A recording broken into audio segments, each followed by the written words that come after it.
Alrighty. So, again, good afternoon, all. Thank you for joining today. My name is Samantha, and I'm a customer success specialist here at Hawks Learning. Today, for our Did You Know webinar series, I'm going to spend the next 30 minutes or so walking you through an overview of how you can make changes to the pre-created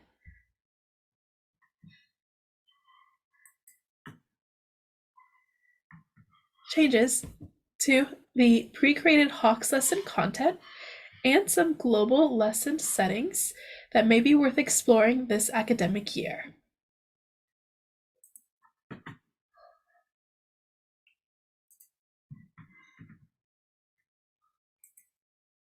If at any point you happen to have any questions, please feel free to chat those into the Q&A box located at the bottom center of Zoom, and I'll be sure to reserve some time at the end of our webinar to address your questions.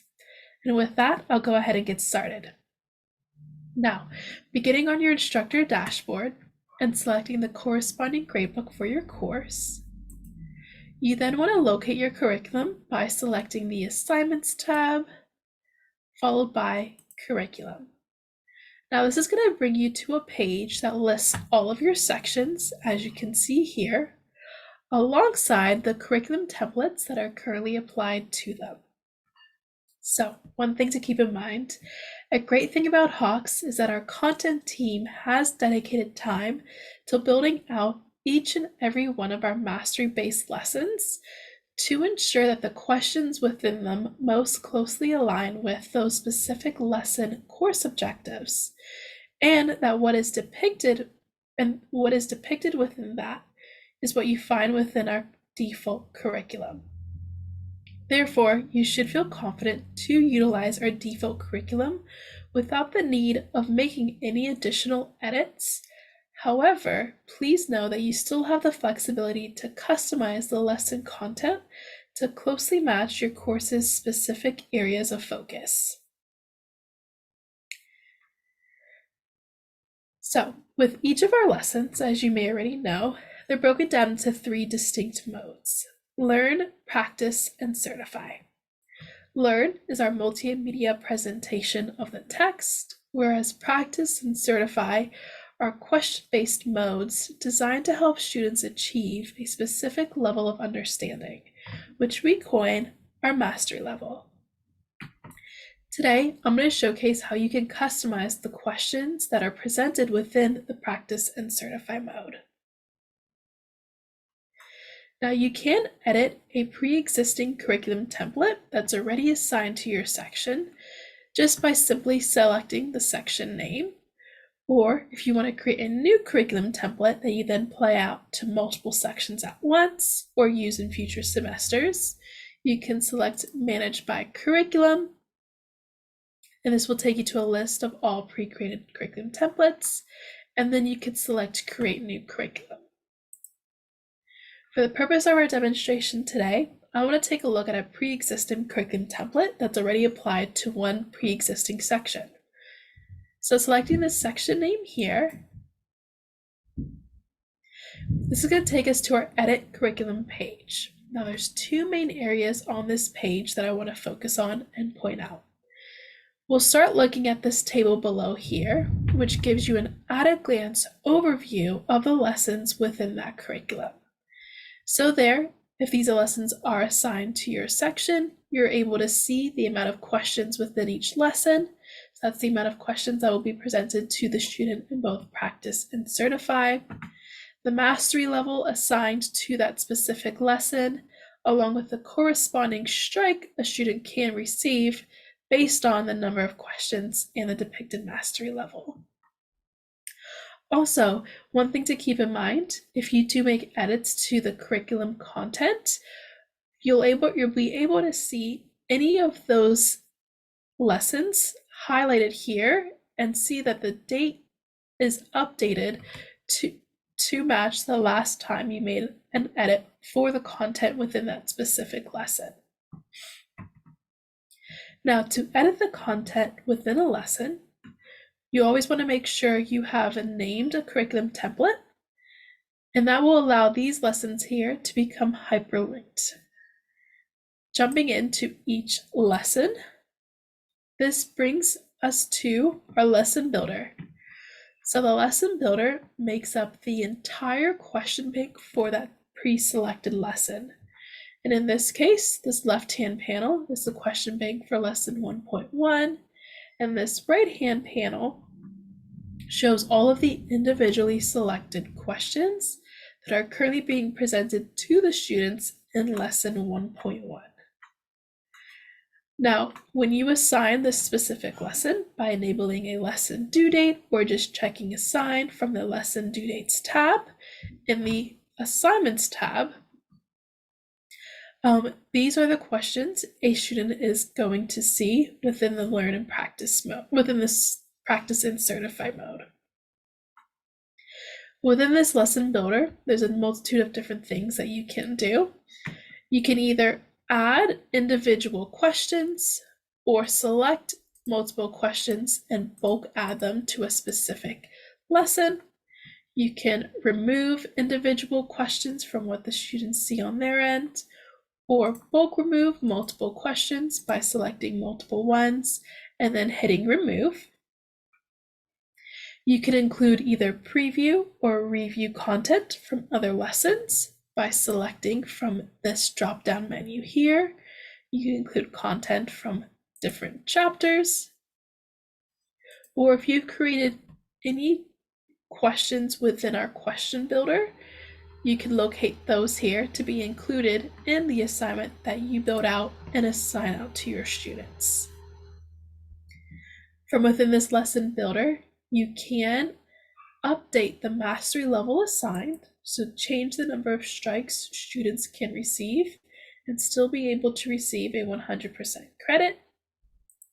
And then if you want to edit the content within each learn mode, so that's either remove specific content, add your own supplemental content, direct link or hyperlink videos or articles, you could do so within here by selecting this gear icon, selecting Open Learn, and then that will bring you to the page that allows you to make those content changes to the multimedia presentation, which is our Learn mode.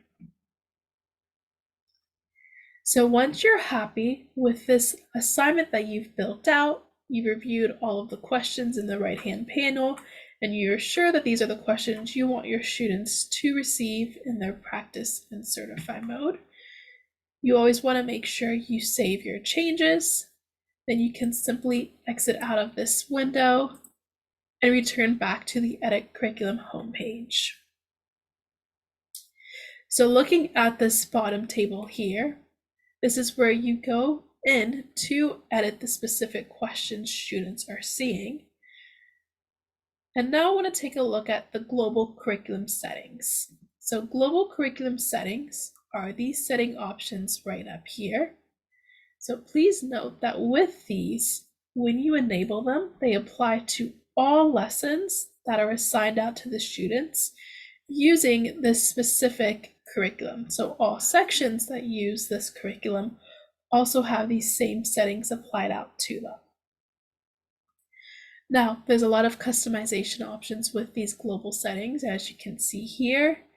However, there are 4 that I'd like to point out, which we recommend that you consider implementing in your courses this academic year. So the first is require practice. As you can see here, it states, allow students to unsuccessfully attempt certify X amount of times before you require practice. And then you also can input students to complete X amount or X% of practice after they've attempted certify X amount of times. So with our default settings, we do not require students to work through learn and practice. They are able to jump directly into certify and attempt it, master that lesson, and move on to the next. However, we do encourage that you enable require practice for at least 1 to 2 times to help reinforce the importance of our mastery-based learning path.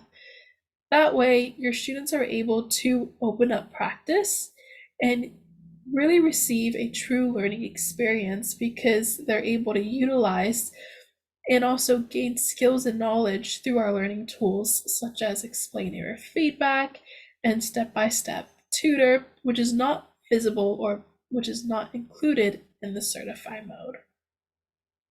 So by enabling 1 to 2 practice or unsuccessful certify attempts, students are then motivated to go into and required to go into practice and complete X amount as stipulated by you before they can exit out of practice and reattempt certify.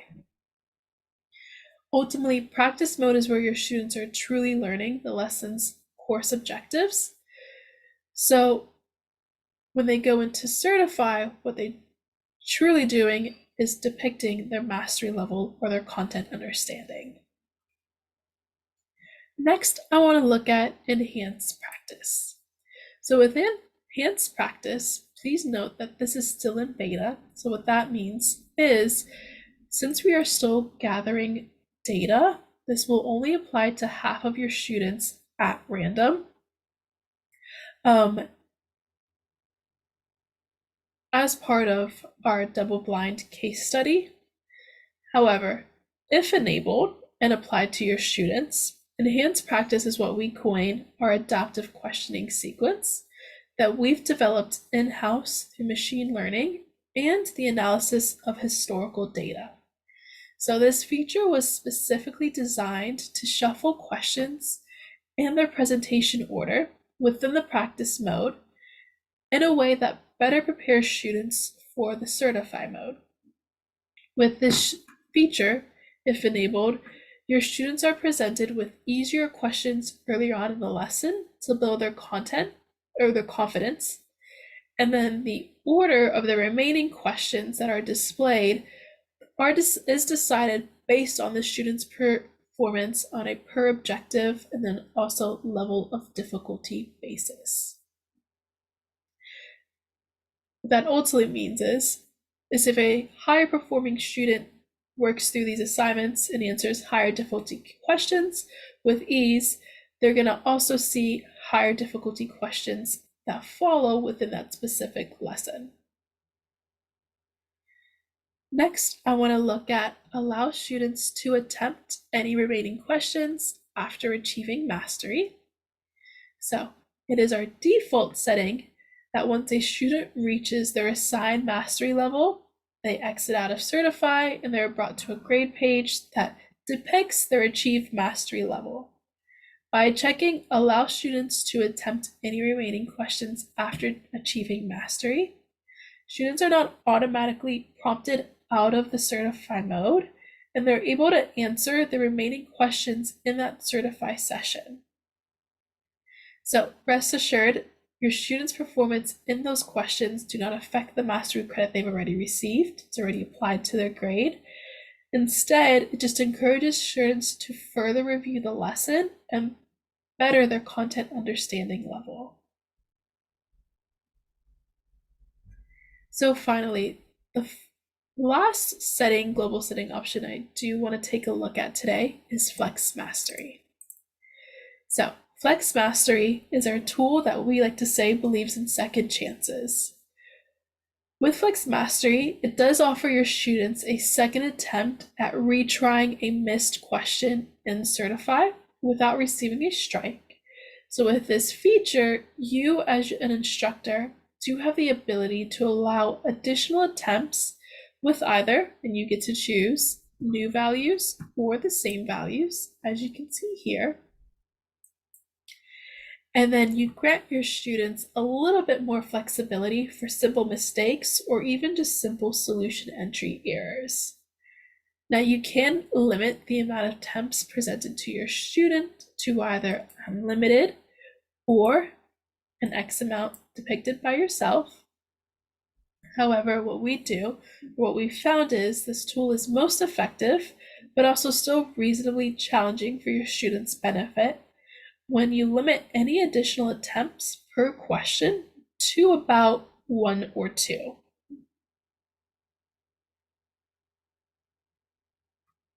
So with that, those are 4 main global settings that we do like to recommend that our instructors consider implementing in their courses every academic year. Looking at any of these additional ones here, again, they're more so customized to your specific preferences or course needs. You're able to change the mastery level as a bulk option up here. You can decide if your students are able to pause and resume their Certify sessions, and if they are allowed or are not. You're able to limit the number of pauses per lesson to X amounts. You also can decide if your students can review their Certify attempts, and if you only want to allow X amount of reviews, you're able to depict that here. You can change the order of questions that are presented to your students. And that pretty much covers all of the global settings. So as a kind reminder, these global settings that you apply out to your students will be enabled for all sections that use this specific curriculum template and be applied out to every individual lesson within this curriculum template. And when you do want to edit the content within each question, so shuffle and customize those questions that are being presented to your students in practice and Certify, you could do so by simply just selecting the individual lesson name, and then that opens up our lesson builder.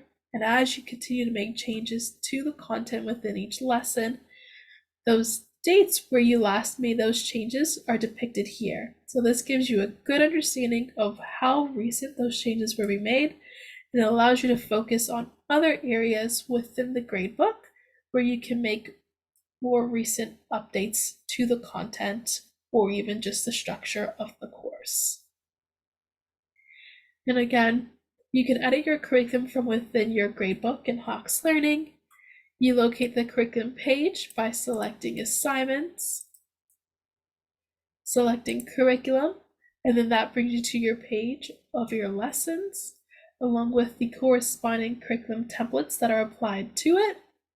Now you can change the template that is applied by simply selecting from this drop-down menu, or you can create a new curriculum by going to Manage by Curriculum, selecting Create New, and then after you've created a new curriculum template, what you can do is copy it out to multiple sections at once. So this is really to your benefit if you're a course administrator or you're building out a cell section that other instructors are utilizing. You would just select copy to another section, and then you can select the sections that that curriculum template is applied to. So that covers the basis of our Did You Know webinar for this month. It looks like we're nearing the end of our time, and I do hope that you found these resources I've highlighted to be very helpful and timely for the start of this semester, essentially start of this academic year. I have reserved some time to address any questions that you may have, so please feel free to jot those into the Q&A box now.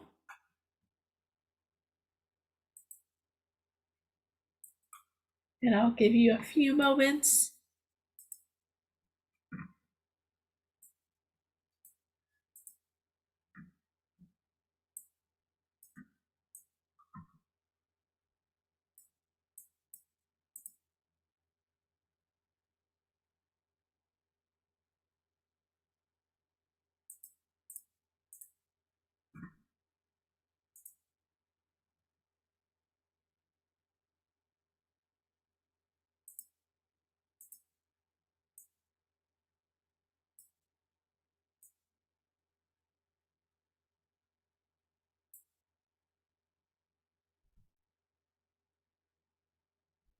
Okay, I have one question.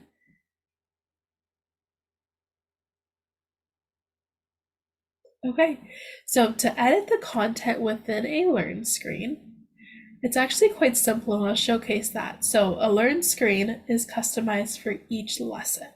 So 1.1, 1.2, 1.3, they have their own dedicated Learn screens to match the content for that specific lesson or subset of lesson. Looking at lesson 1.1, It takes you to our lesson builder, and you can select this settings tab and then select Open Learn. So this will take you to a page that highlights the exact Learn screens that your students will eventually see when they access this Learn mode. Now for each individual page, you have the option to add content. So you can add content to every page. You could add individual content to specific pages. If there's a specific topic that's being covered that you do not plan to discuss in your course, you could hide that screen. Or if you want to update that content with content of your own, you can entirely replace that screen with whatever you input here. And there's a lot of functionality here with what you're able to do. You can just link to other websites. You can embed videos, which are either just training videos or specific questions that are being worked through. You can include quick, brief notes or hints for your students to reference. There's lots of flexibility, and if this is something that you'd like to visit with a Hawkes Learning representative, please get in contact with your customer success specialist and we can look at this resource together and then make any changes initially until you become confident with this functionality. And then one thing again, while we're here in this Learn mode, and you're welcome, I'm happy that we're able to cover this today. But one thing I will point out, with our Learn modes, you do have all of these lesson level videos that are available to your students. So not only does it cover the course objectives, there are also specific textbook examples that are worked through with real life instructors that students can utilize on their own time, just so they can better understand the content that's presented within that specific lesson and ultimately and hopefully achieve that optimal mastery level that we want them to display in order for them to progress forth with the other lessons within the course. Now, please note, if you do make any edits to these Learn Screen modes, these edits are going to apply to that specific curriculum. So you can utilize the same textbook for, per se, two different courses or two different course numbers, like a 109 course and a 110 course.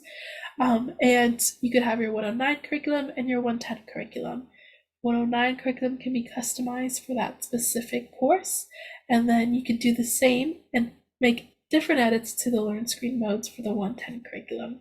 As long as you have the corresponding curriculum aligned with the correct section, everything will look great on the student's end.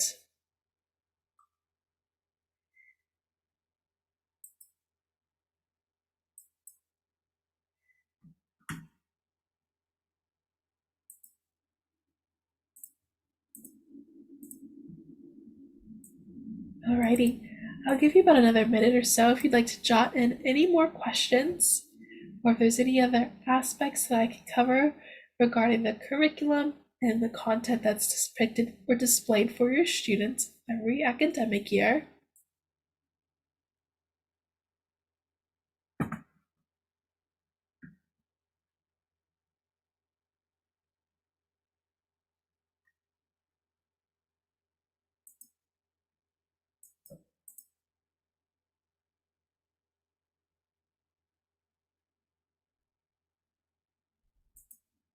Okay.